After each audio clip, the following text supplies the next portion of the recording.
सहरपुर नाम का एक छोटा सा कस्बा था जहां सुबह की अजान के साथ लोग अपनी रोजमर्रा की जिंदगी शुरू करते थे। गलियों में सब्जी वालों की आवाजें, मस्जिद से आती तिलावत की सदा और चाय की दुकानों पर गपशप का माहौल इस कस्बे की शान था। इसी कस्बे में रहता था हसन, एक छोटा सा किराने का दुकानदार। हसन की दुकान बाजार के बीचों बीच थी, जहां से हर तरह का सामान मिलता था, दाल चावल से लेकर बिस्किट और साबुन तक। हसन कोई बहुत बड़ा व्यापारी तो नहीं था, लेकिन उसकी एक खास बात थी, वो हर काम में ईमानदारी बरतता था।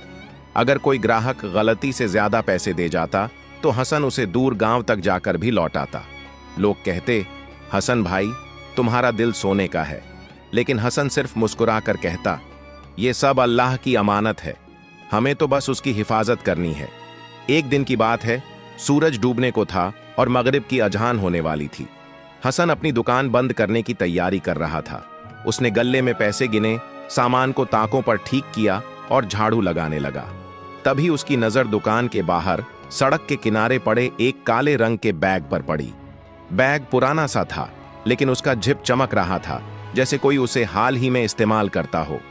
हसन ने इधर उधर देखा, लेकिन सड़क सुनसान थी। बाजार में ज्यादातर दुकानें बंद हो चुकी थीं और लोग अपने घरों को लौट रहे थे। यह बैग किसका हो सकता है? हसन ने सोचा। उसने बैग को उठाया और उसे अपनी दुकान के अंदर ले आया। बैग को हाथ में पकड़ते ही उसे एहसास हुआ कि यह काफी भारी है। उसका दिल जोर जोर से धड़कने लगा। कहीं इसमें कुछ कीमती तो नहीं? उसने खुद से सवाल किया, लेकिन फिर तुरंत अपने आप को टोका। हसन, ये तेरा नहीं है, जो भी हो ये किसी की अमानत है। हसन ने बैग को दुकान के एक कोने में रख दिया और सोचा कि शायद कोई इसका मालिक ढूंढते हुए आएगा, लेकिन रात हो गई और कोई नहीं आया। हसन ने मगरिब की नमाज पढ़ी, दुकान बंद की और बैग को अपने साथ घर ले गया। घर पर उसकी बीवी फातिमा और दो छोटे बच्चे अली और जैनब उसका इंतजार कर रहे थे। क्या बात है हसन, तुम आज कुछ परेशान लग रहे हो? फातिमा ने खाना परोसते हुए पूछा। हसन ने बैग वाली बात बताई। फातिमा, मुझे नहीं पता इसमें क्या है, लेकिन ये किसी का है। मैं इसे खोलकर देखूं भी तो कैसे? अगर इसमें कुछ कीमती हुआ तो लोग क्या कहेंगे, और अगर नहीं खोला तो मालिक का पता कैसे चलेगा? फातिमा ने गंभीरता से कहा। हसन, तुम सही कह रहे हो, ये अमानत है। कुरान में अल्लाह ने कहा है कि अमानत को उसके हकदार तक पहुंचाओ। तुम कल सुबह बाजार में पूछताछ करना, शायद कोई इसका मालिक ढूंढ रहा हो। हसन ने हामी भरी, लेकिन उसका मन बेचैन था। रात को जब सब सो गए, हसन बैग के पास बैठ गया। उसने बैग को ध्यान से देखा। उसका जिप आधा खुला था और अंदर से कुछ कागजात और एक मोटा सा लिफाफा दिख रहा था। हसन का मन हुआ कि बस एक बार देख ले, लेकिन फिर उसने अपने आप को रोका। नहीं हसन, उसने खुद से कहा, यह शैतान का वसवसा है, तुझे सिर्फ इसकी हिफाजत करनी है। उसने बैग को अलमारी में बंद किया और अल्लाह से दुआ मांगी, ऐ अल्लाह, मुझे इस अमानत की हिफाजत करने की ताकत दे और इसके असली मालिक तक इसे पहुंचाने में मेरी मदद कर। उस रात हसन को नींद देर से आई, लेकिन उसके दिल में एक सुकून था कि वो सही रास्ते पर है। अगली सुबह सहरपुर का बाजार फिर से गुलजार था। सब्जी वालों की पुकार, साइकिल की घंटियों की आवाज और चाय की दुकान पर बैठे बुजुर्गों की बातचीत से माहौल जिंदा था। हसन ने सुबह की फज्र की नमाज पढ़ी, अल्लाह से दुआ मांगी कि बैग का मालिक मिल जाए और जल्दी जल्दी अपनी दुकान खोलने निकल पड़ा।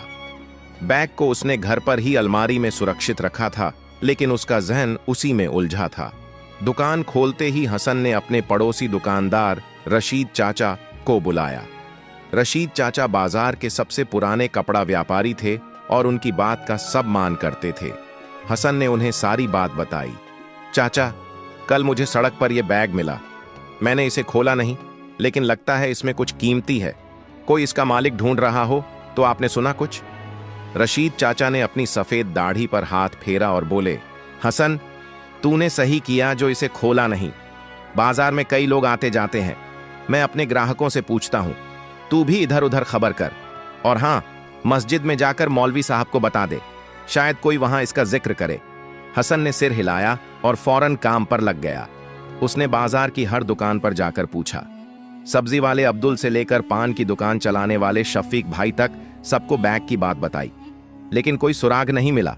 कुछ दुकानदारों ने मजाक भी उड़ाया। शफीक भाई ने हंसते हुए कहा, अरे हसन, अगर बैग में पैसे हों तो आधे आधे बांट लेंगे, इतना ईमानदार बनने की जरूरत नहीं। हसन सिर्फ मुस्कुराया और बोला, शफीक भाई, ये मजाक की बात नहीं, अल्लाह देख रहा है। दोपहर तक हसन थक गया था, लेकिन उसने हार नहीं मानी। वो मस्जिद पहुंचा, जहां जोहर की नमाज के बाद मौलवी साहब लोगों से मिलते थे। मौलवी साहब, जिनका नाम मुफ्ती यूसुफ था, एक नेक और समझदार इंसान थे। हसन ने उन्हें सारी बात बताई। मुफ्ती साहब ने गंभीरता से सुना और बोले, हसन, तूने बहुत अच्छा किया जो इस अमानत को अपने पास रखा और खोजबीन शुरू की। कुरान में अल्लाह ने फरमाया है कि जो अमानत की हिफाजत करता है उसे अल्लाह इनाम देता है। मैं नमाज के बाद ऐलान करूंगा कि किसी का बैग मिला है। तू भी अपने आसपास के गांवों में खबर फैला। हसन को थोड़ा सुकून मिला। उसने मस्जिद में नमाज पढ़ी और फिर बाजार वापस आ गया। लेकिन जैसे ही वो अपनी दुकान पर पहुंचा, उसे एक अजीब सी हलचल दिखी। कुछ लोग उसकी दुकान के बाहर खड़े थे और उनमें से एक आदमी जोर जोर से बोल रहा था। हसन ने पास जाकर देखा तो वो आदमी गुस्से में था। उसका नाम वसीम था, जो कस्बे के बाहर एक गांव में रहता था और कभी कभी बाजार में सामान खरीदने आता था। हसन, सुना है तुझे कोई बैग मिला है? वसीम ने गुस्से में कहा। वो मेरा बैग है, कहां है वो? तूने खोला तो नहीं ना? हसन ने शांति से जवाब दिया। वसीम भाई, हाँ, मुझे एक बैग मिला है, लेकिन मैंने उसे खोला नहीं। तुम बताओ बैग कैसा है और उसमें क्या क्या है, मैं अभी लाकर देता हूं। वसीम ने जल्दी जल्दी बैग का ब्यौरा दिया। वो काला बैग है, जिप वाला, उसमें मेरे कुछ कागजात हैं और हाँ, कुछ पैसे भी। उसकी आवाज में हिचकिचाहट थी, जैसे वो पूरा सच नहीं बता रहा हो। हसन ने गौर किया कि वसीम की बातों में कुछ कमी थी। उसने कहा, ठीक है, मैं घर से बैग लाता हूं, लेकिन तुम्हें साबित करना होगा कि यह तुम्हारा है। वसीम ने गुस्से में सिर हिलाया, लेकिन हसन के चेहरे पर शांति थी। वो समझ गया था कि मामला इतना साधारण नहीं है। उसने रशीद चाचा को बुलाया और उनसे कहा कि वो उसके साथ घर चलें। रशीद चाचा ने हामी भरी और दोनों हसन के घर की ओर निकल पड़े।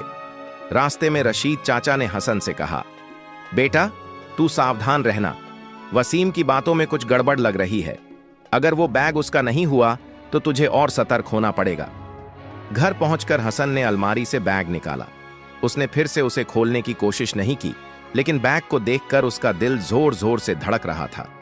क्या वसीम सचमुच इसका मालिक है या ये कोई और खेल है? हसन ने बैग को हाथ में उठाया और रशीद चाचा के साथ दुकान की ओर चल पड़ा। रास्ते में उसने अल्लाह से दुआ मांगी, ऐ अल्लाह, मुझे सच का साथ देने की ताकत दे। अमानत तेरी है, इसे सही हाथों तक पहुंचाने में मेरी मदद कर। दुकान पर पहुंचते ही हसन ने देखा कि वसीम अब और बेचैन हो रहा था।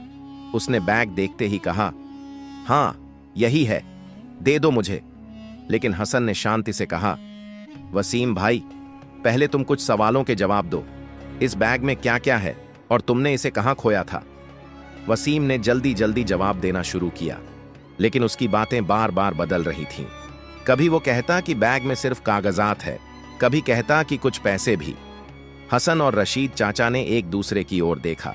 दोनों को यकीन हो गया कि वसीम की नीयत साफ नहीं है। हसन की दुकान के बाहर अब छोटी सी भीड़ जमा हो गई थी। बाजार में खबर फैल चुकी थी कि हसन को कोई कीमती बैग मिला है और वसीम उसका दावा कर रहा है। कुछ लोग वसीम का साथ दे रहे थे तो कुछ हसन की ईमानदारी की तारीफ कर रहे थे। माहौल में तनाव था, लेकिन हसन का चेहरा शांत था। उसने बैग को अपनी दुकान के काउंटर पर रखा और वसीम की ओर देखा। वसीम भाई, हसन ने धीमी लेकिन सख्त आवाज में कहा, मैं तुम्हें यह बैग देना चाहता हूं, लेकिन पहले तुम्हें साबित करना होगा कि यह तुम्हारा है। बताओ, इस बैग में क्या क्या है और तुमने इसे कहां खोया था? और हां, अगर कोई खास निशान है बैग पर, वो भी बताओ।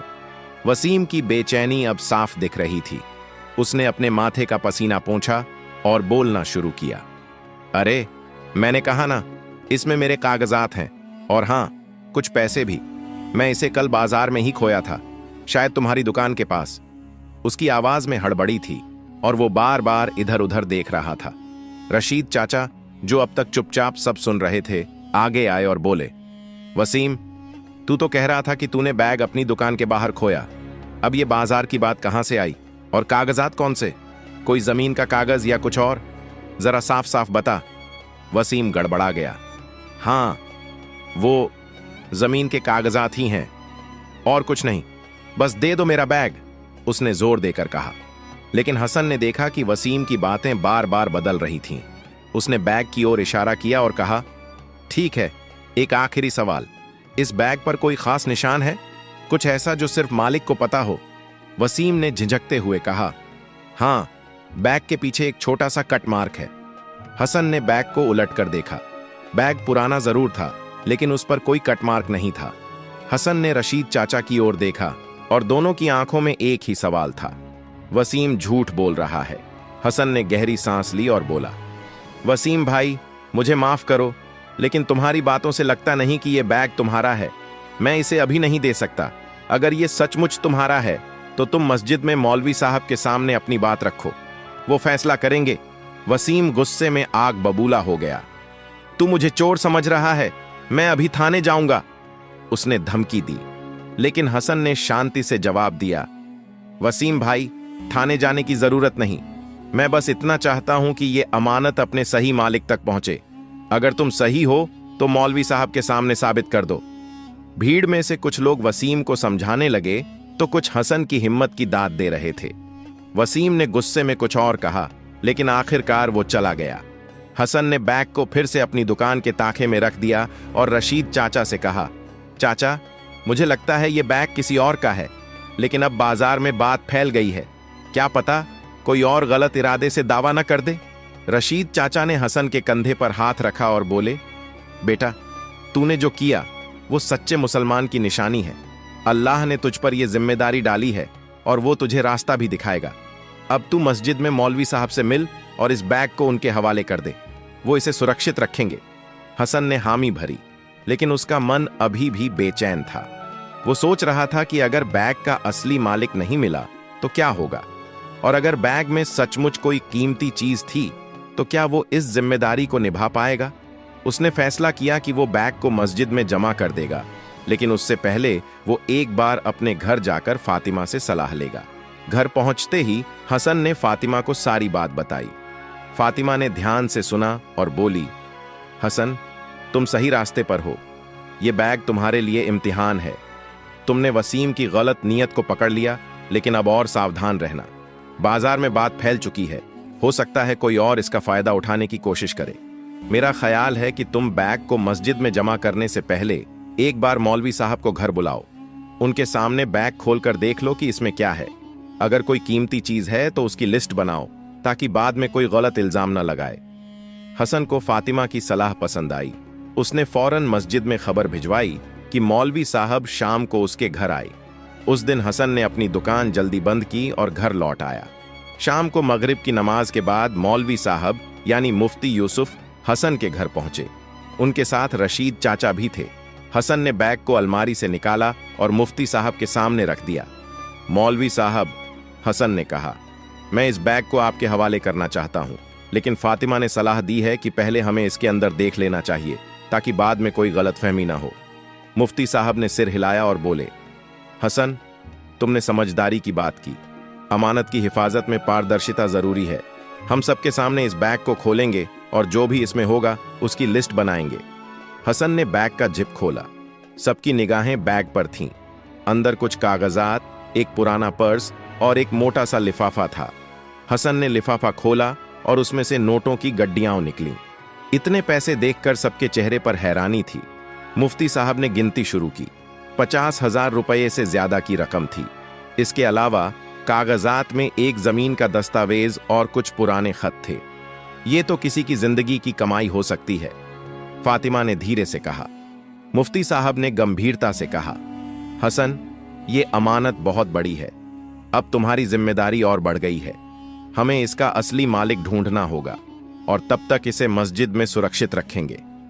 हसन का दिल जोर जोर से धड़क रहा था। इतनी बड़ी रकम को देखकर उसके मन में एक पल के लिए ख्याल आया कि अगर वो इसे रख लेता तो उसकी जिंदगी बदल सकती थी।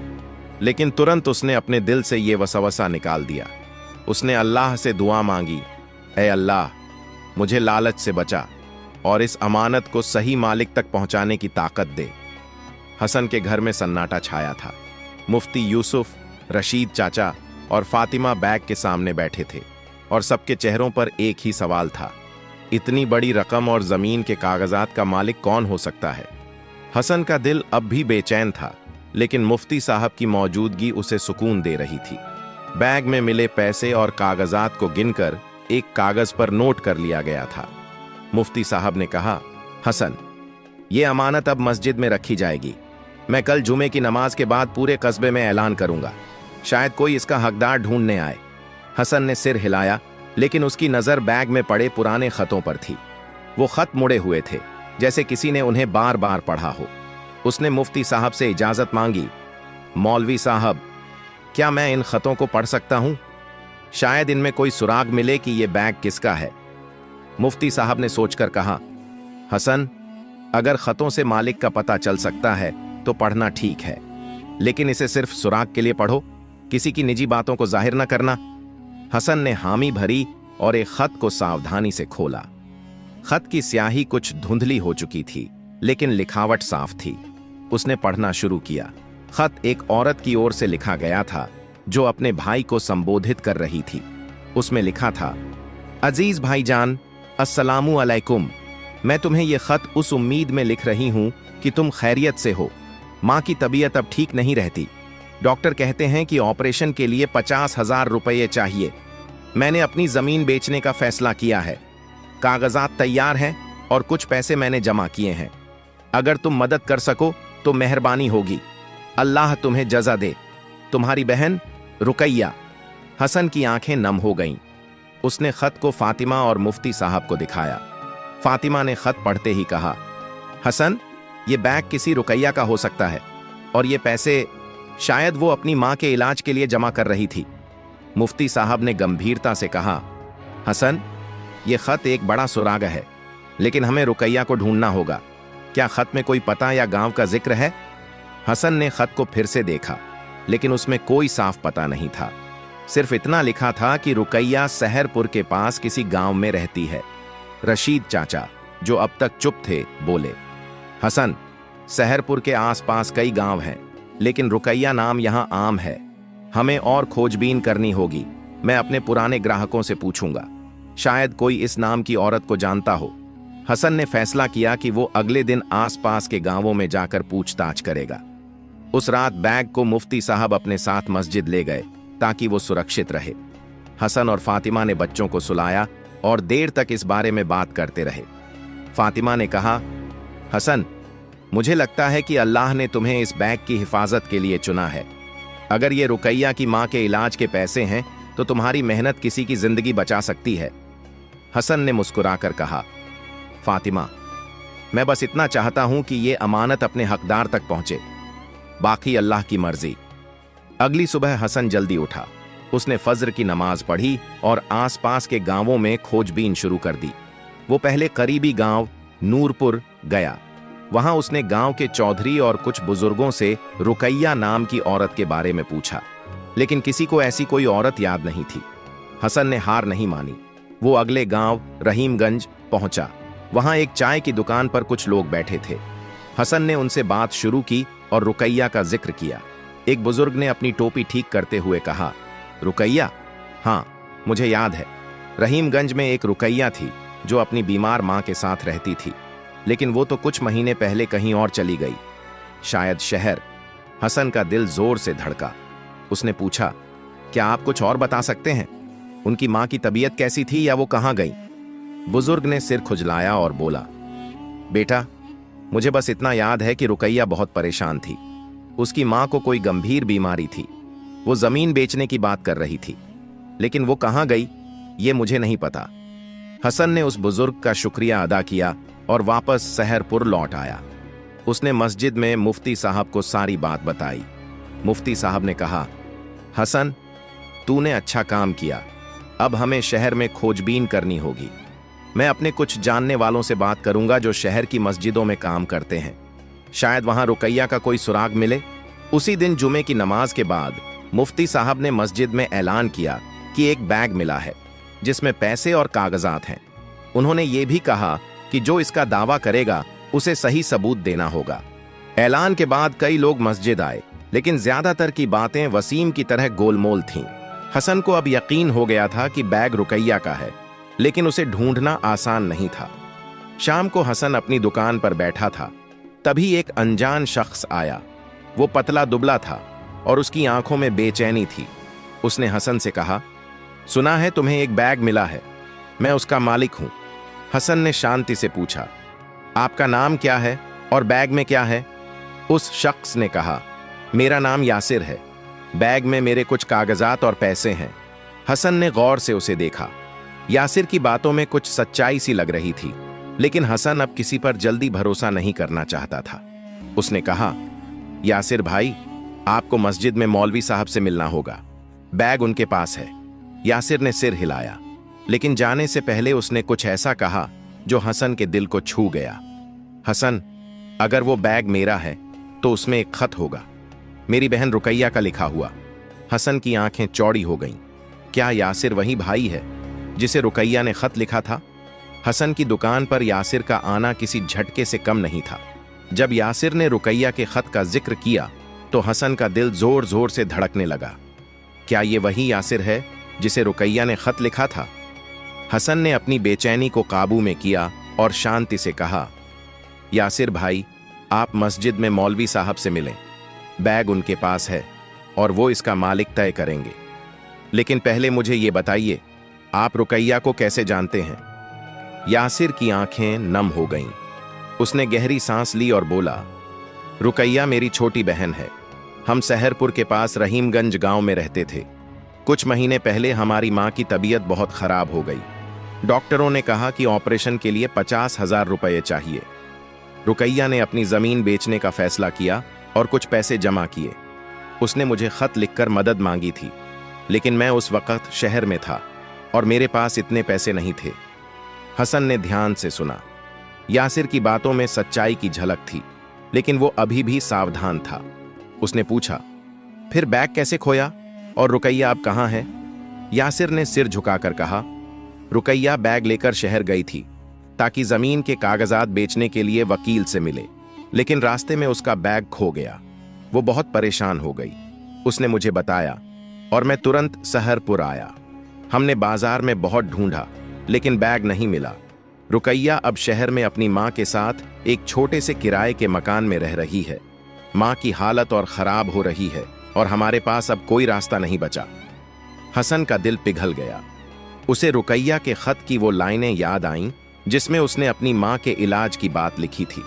उसने यासिर से कहा, यासिर भाई, आप मेरे साथ मस्जिद चलें। चाहता हूं कि मौलवी साहब आपकी बात सुने।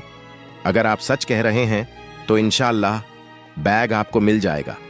यासिर ने हामी भरी और दोनों मस्जिद की ओर चल पड़े। रास्ते में हसन ने यासिर से और सवाल किए। उसने पूछा, बैग में और क्या क्या था? कोई खास निशान या चीज जो सिर्फ आपको पता हो? यासिर ने तुरंत जवाब दिया, बैग में रुकैया का खत था, जमीन के कागजात और 50,000 रुपए से ज्यादा की रकम। और हां, बैग के अंदर एक छोटा सा लाल रुमाल है जिस पर रुकैया ने अपना नाम कढ़ाई किया था। हसन को याद आया कि जब बैग खोला गया था तो उसमें एक लाल रुमाल था। उसका दिल अब यकीन करने को तैयार था कि यासिर सच बोल रहा है, लेकिन वो कोई जल्दबाजी नहीं करना चाहता था। मस्जिद पहुंचकर दोनों ने मुफ्ती यूसुफ से मुलाकात की। हसन ने यासिर की सारी बात बताई और यासिर ने भी अपनी कहानी दोहराई। मुफ्ती साहब ने गंभीरता से सुना और बोले, यासिर, तुम्हारी बात में सच्चाई नजर आती है, लेकिन हमें यकीन करना होगा। बैग यहां मस्जिद में है, मैं इसे अभी लाता हूं और तुम्हें कुछ सवालों के जवाब देने होंगे। मुफ्ती साहब बैग ले आए और यासिर से पूछा, बताओ बैग में क्या क्या है और कोई ऐसी चीज जो सिर्फ मालिक को पता हो? यासिर ने वही बात दोहराई, खत, कागजात, पैसे और लाल रुमाल। मुफ्ती साहब ने बैग खोला और रुमाल निकाला। उस पर कढ़ाई से लिखा था, रुकैया। मुफ्ती साहब ने यासिर की ओर देखा और कहा, लगता है तुम सच कह रहे हो, लेकिन एक आखिरी सबूत, क्या तुम रुकैया को यहां बुला सकते हो? अगर वो खुद आएगी तो हमें पूरा यकीन हो जाएगा। यासिर ने सिर हिलाया और बोला, मौलवी साहब, मैं उसे कल सुबह लेकर आऊंगा। वो शहर में है और मैं उसे लेने जाऊंगा। मुफ्ती साहब ने हामी भरी और बैग को फिर से मस्जिद के सुरक्षित कमरे में रख दिया। हसन को अब सुकून मिल रहा था कि शायद अमानत अपने हकदार तक पहुंचने वाली है, लेकिन उसके मन में एक डर भी था। क्या वसीम या कोई और इस बीच कोई परेशानी खड़ी करेगा? उस रात हसन घर लौटा और फातिमा को सारी बात बताई। फातिमा ने मुस्कुराकर कहा, हसन, तुमने जो किया वो बहुत बड़ा काम है। अगर ये बैग रुकैया का है तो तुमने उसकी मां की जिंदगी बचाने में मदद की। अल्लाह तुम्हें जजा देगा। हसन ने सिर्फ इतना कहा, फातिमा, मैंने बस वही किया जो एक मुसलमान को करना चाहिए। अगली सुबह हसन मस्जिद पहुंचा। वहां पहले से ही कुछ लोग जमा थे, क्योंकि बैग की खबर पूरे कस्बे में फैल चुकी थी। मुफ्ती साहब और रशीद चाचा भी मौजूद थे। थोड़ी देर बाद यासिर आया और उसके साथ एक औरत थी। वो रुकैया थी। उसका चेहरा थका हुआ था, लेकिन आंखों में उम्मीद की चमक थी। रुकैया ने मुफ्ती साहब को सलाम किया और बोली, मौलवी साहब, मेरा नाम रुकैया है। ये बैग मेरा है। मैंने इसे शहर जाते वक्त सहरपुर के बाजार में खोया था। उसमें मेरी मां के इलाज के पैसे और जमीन के कागजात थे। मुफ्ती साहब ने रुकैया से कुछ सवाल किए। उसने बैग का पूरा ब्यौरा दिया, रुमाल, खत और पैसे की सही रकम। उसने ये भी बताया कि बैग का जिप आधा टूटा हुआ है, जो हसन को याद था। मुफ्ती साहब ने बैग की जांच की और सबको यकीन हो गया कि रुकैया ही असली मालिक है। लेकिन तभी मस्जिद के बाहर से हंगामा सुनाई दिया। वसीम फिर से आया था और इस बार वो कुछ लोगों के साथ था। उसने चिल्लाकर कहा, यह बैग मेरा है, तुम लोग मुझे धोखा दे रहे हो। मस्जिद के बाहर वसीम का हंगामा सुनकर सबके चेहरे पर तनाव छा गया। वो अपने साथ कुछ लोगों को लाया था जो जोर जोर से बोल रहे थे, हसन ने बैग चुराया है, वो इसे किसी और को दे रहा है। रुकैया और यासिर डर के मारे एक दूसरे की ओर देखने लगे। हसन का दिल धड़क रहा था, लेकिन उसने अपने आप को संभाला। मुफ्ती यूसुफ ने हाथ उठाकर सबको शांत किया और सख्त आवाज में कहा, यह मस्जिद है, अल्लाह का घर। यहां कोई हंगामा नहीं होगा। जो भी सच बोल रहा है उसे साबित करने का मौका मिलेगा। वसीम को अंदर बुलाया गया। उसने फिर वही बात दोहराई, ये बैग मेरा है, मैंने इसे बाजार में खोया था। हसन और मौलवी साहब मिलकर इसे किसी और को दे रहे हैं। मुफ्ती साहब ने शांति से पूछा, वसीम, तुमने पहले कहा था कि बैग में कागजात और कुछ पैसे हैं।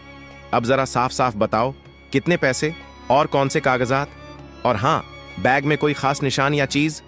वसीम गड़बड़ा गया। उसने हड़बड़ी में कहा, पैसे? हां, 40-50 हजार होंगे। और कागजात? मेरे दुकान के बिल हैं। उसकी बातें सुनकर मस्जिद में मौजूद लोग आपस में खुसुर पुसुर करने लगे। रशीद चाचा ने आगे बढ़कर कहा, वसीम, तू पहले कह रहा था कि बैग में जमीन के कागजात हैं। अब दुकान के बिल कहां से आए? और बैग का कोई निशान क्यों नहीं बता पा रहा? वसीम का चेहरा लाल हो गया। वो कुछ और बोलने ही वाला था कि मुफ्ती साहब ने रुकैया को बुलाया।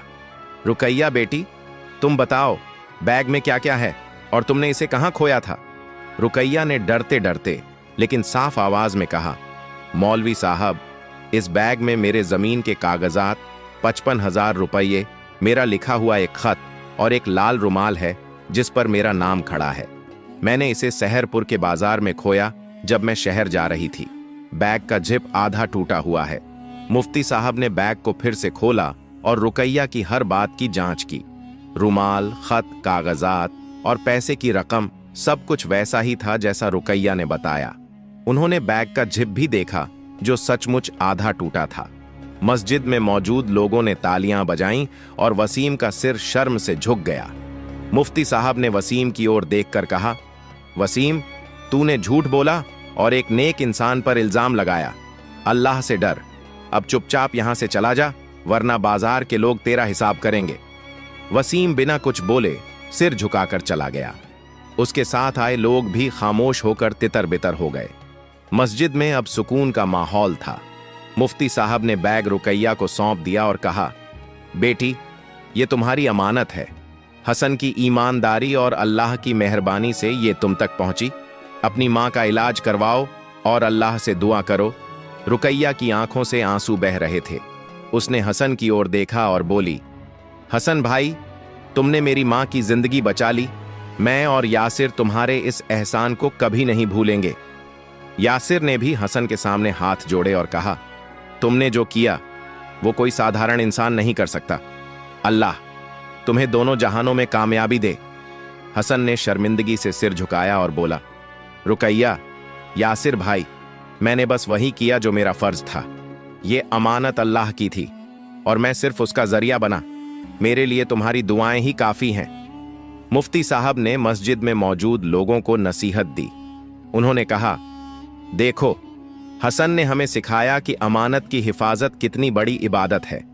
कुरान में अल्लाह फरमाता है, जो अपनी अमानतों और वादों की हिफाजत करते हैं वही सच्चे मोमिन हैं। सूरह अल-मोमिनून 23:8। हसन ने न सिर्फ अमानत लौटाई बल्कि अपने ईमान को भी बचाया। हमें उससे सीखना चाहिए। रुकैया और यासिर मस्जिद से बैग लेकर चले गए। रुकैया ने वादा किया कि वो अपनी मां का इलाज करवाएगी और हसन के लिए हमेशा दुआ करेगी। हसन अपनी दुकान पर लौटा, लेकिन उसका दिल सुकून से भरा था। बाजार में उसकी ईमानदारी की बात अब हर जुबान पर थी। लोग उसकी दुकान पर आकर उसे दुआएं दे रहे थे। कुछ दिन बाद हसन को एक खत मिला। वो रुकैया का लिखा था। उसमें लिखा था, हसन भाई, अस्सलामु अलैकुम। आपकी वजह से मेरी मां का ऑपरेशन हो गया और वो अब ठीक हो रही हैं। हमने जमीन नहीं बेची क्योंकि आपके जैसे नेक इंसान की दुआओं ने हमारी मुश्किल आसान कर दी। अल्लाह आपको और आपके परिवार को हमेशा खुश रखे। आपकी बहन रुकैया। हसन ने खत पढ़ा और आंखें बंद करके अल्लाह का शुक्र अदा किया। उसने फातिमा को खत दिखाया और दोनों ने मिलकर दुआ मांगी कि अल्लाह उन्हें हमेशा ईमानदारी के रास्ते पर रखे। हसन की छोटी सी दुकान अब सिर्फ किराने की दुकान नहीं थी। वो ईमानदारी और नेकी का एक निशान बन चुकी थी।